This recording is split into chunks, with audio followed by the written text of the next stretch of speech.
We see more than our fair share of motorcycle clothing here at Urban Rider, so it's always refreshing when we find something new. We have a new brand here at Urban Rider. It's a Spanish brand called Bycity, and we've got two helmets from them. We've got the Roadster, which is more of an urban commuting focused style of helmet, and we have the Rock, which has a motocross influence to its style and its look. Don't let that fool you though, these still work really well in a city setting or a commuting setting.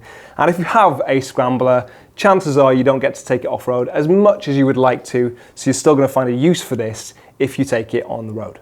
Within that category, it is playing with a few other competitors. The most obvious and the benchmark probably is the Bell Moto 3. You've got the Rogue Peruna, you've got the Shoei X0, all great options and all similar in their function to this. There are three key reasons this helmet impresses us as much as it does. The first one is the surprisingly universal fit that it has. And I say surprising because you can't always take for granted that a helmet is going to fit. We've tried it on with everyone in the office. We've got lots of different head sizes, head shapes, and they've all come back to say this is a lovely, comfortable fit. That's always helpful. The second thing that really impresses is just how lightweight these helmets are.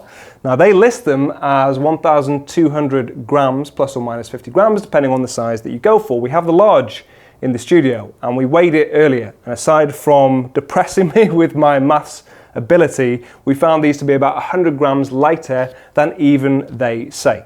If that wasn't enough, they also represent fantastic value for money. These come in at £165. £165 for either the bone white or the grey, and even the carbon fibre one, which we stock, is £239.95. A lot of the other options you'll find in this class come in around £250. You don't sacrifice anything for the finish, the quality, or the safety. Most importantly, this is still ECE 2205 certified, so they still pass the same safety standards, but they are much cheaper. Impressive so far then. I won't dwell too much on the looks of that. That is always subjective. You will know whether you like the styling of this. To me, they have a bit of a cross between a Bell Moto 3, that style of motocross helmet, or the likes of a Ruby, which is a really nice look to go for if you were designing. When it comes to the features of the helmet, let's start inside out. You've got this really nice suede lining that is really comfortable against your skin and is colored to match the outside design. The cheek pieces are removable if you need. You have a multi-density padding on the inside for your impact absorption, and you have a fiberglass shell. You have leather trim around the opening on the front. You have these snaps on the front for attaching a peak, which will be useful to block out glare. You have vents on your chin bar. These aren't closable, but it will allow a lot of airflow through.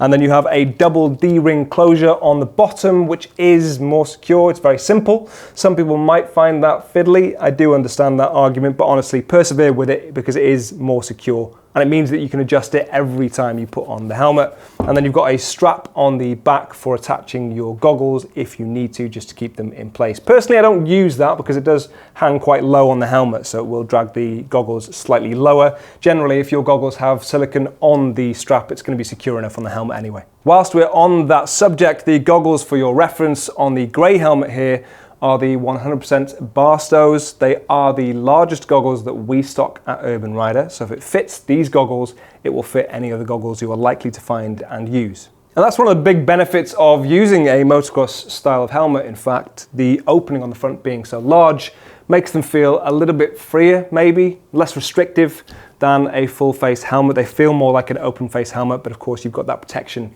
of a chin bar. The last question to address really is whether or not there is a quality difference between this and its slightly more expensive competitors.